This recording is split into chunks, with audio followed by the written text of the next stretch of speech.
Hey, what is up guys? This is Yusuf here from TECHDROIDS, and I have been seeing some amazing response on the PC builds and generally PC build related content on my channel. All my PC builds are about 100 and 150 views or 200 views. They get likes, they get comments, and sometimes they even get dislikes. So I'm gonna continue making these crazy PC builds. So I'm gonna go crazy on PC builds. So subscribe to the channel and turn on notifications because your subscription box is gonna go crazy in the next few weeks with PC builds and PC related content. And I've also recently done a video on the best gaming setup under $1,000 and what you can get for $1,000 in the market if you're in for a gaming setup. Now today's video is on a $1,500 gaming PC build. $1,500 is just the most high-end extreme spot for a gaming PC. You would get the best graphic card, you would get a SSD, you would get a processor that's capable of doing 4K gaming, 4K video editing, some 3D intensive tasks, and just anything you throw at it. So without any further ado, let's get started with the $1,500 gaming PC build.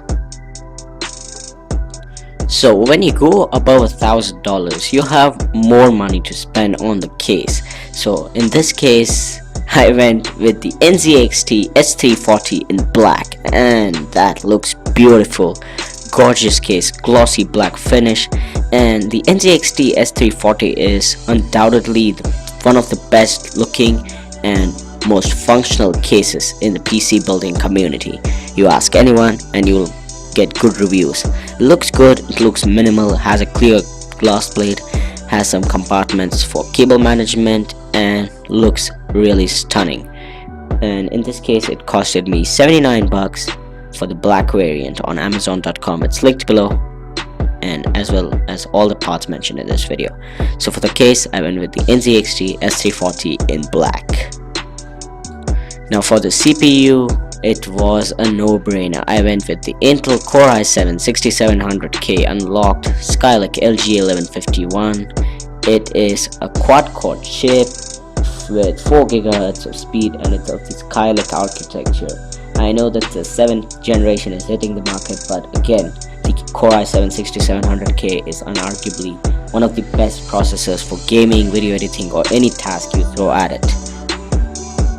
It cost $333 on Amazon.com, and it's quite reasonable for the power you get. So for the CPU, it was the Core i7-6700K Skylake. Now that Core i7-6700K is housed in the ASUS ROG Maximus 8 Hero motherboard. Now this is a costly motherboard. It's on the high end side. It costs $217, gets you DDR4 M.2 SATA and USB type A, USB 3.1, USB type C, and it's of the Z170 series.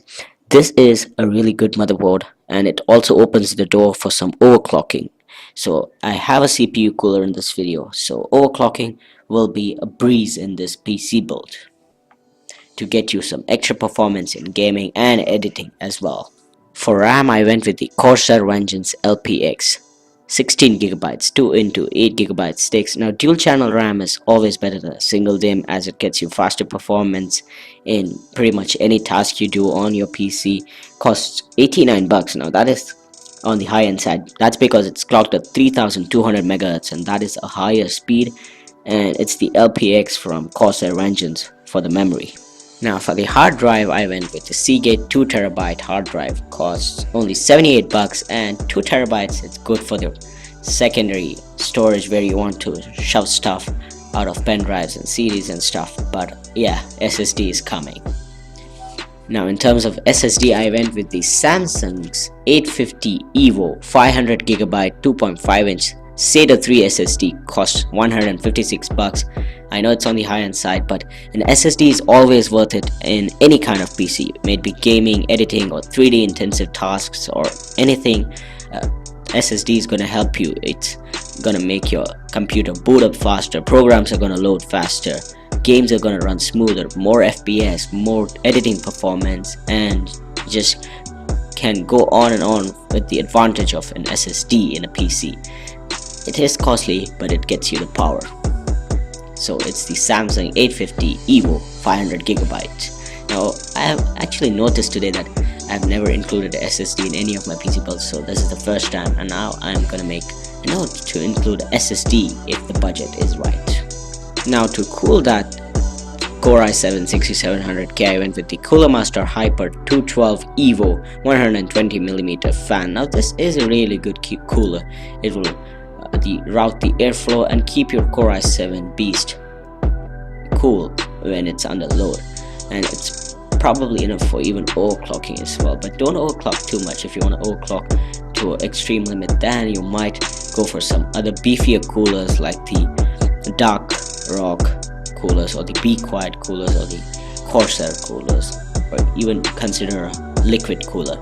I'll link some of the beefier coolers below in the description, so don't forget to check them out. Now this cooler costs 27 bucks and will do the job in this PC build. Now to power all the components in this PC build, I went with the EVGA 700 watt 80 plus bronze certified. Now this costs 53 bucks. Now you might say that in the $750 gaming PC build, I went with the 750 watt power supply. Now I thought going with a higher power supply will decrease the chances of less power, but 700 watt is enough mostly for anything. It's kind of overkill as well, but $750 PC build, the 750 watt was an overkill PSU, and now I'm saving money for the graphic cards. So let's get to it then. Now for the star of the show, the hero of this gaming PC, the heart of this gaming PC, the part that's gonna make gaming possible in this PC, I went with the EVGA GeForce GTX 1070 Superclocked Edition gaming graphic card. It supports ACX 3.0 and costs 429 bucks. I gave off a big chunk of money of this PC build on this graphic card, and there is a reason, because it gets you 8 GB of GDDR5 memory, and it supports DirectX 12, and it's gonna get you above 60 and 80 FPS in most of the games at even 1440p and even 4K. 1080p is just a breeze for this card, and you can play any AAA modern title throw at it, Star Wars Battlefront, Overwatch or GTA 5, and you're gonna get some crazy frame rates. Costs 430 bucks, kind of high end, but I could have gone for AMD RX 480 and saved 30 bucks, but I believe that when you go above a 400 bucks, AMD kind of doesn't do the job, and Nvidia is better in the high-end market, so a no-brainer, the EVGA GeForce GTX 1070 Superclocked Edition. So that wraps up the $1,500 gaming PC build. If you enjoyed this video, then give it a massive thumbs up, and if you're feeling like being awesome, then go just nuts on that subscribe button and help me reach 100 subscribers, and turn on the notifications as I've reminded you earlier, because I'm gonna go crazy on uploads in the next few weeks with PC builds and PC related content. And don't forget to check out my recent video on the best gaming setup you can get for 1,000 bucks. I'll leave it linked in the description below and in the annotations above as well.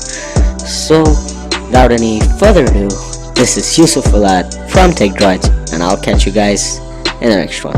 And as always, thanks for watching. Peace.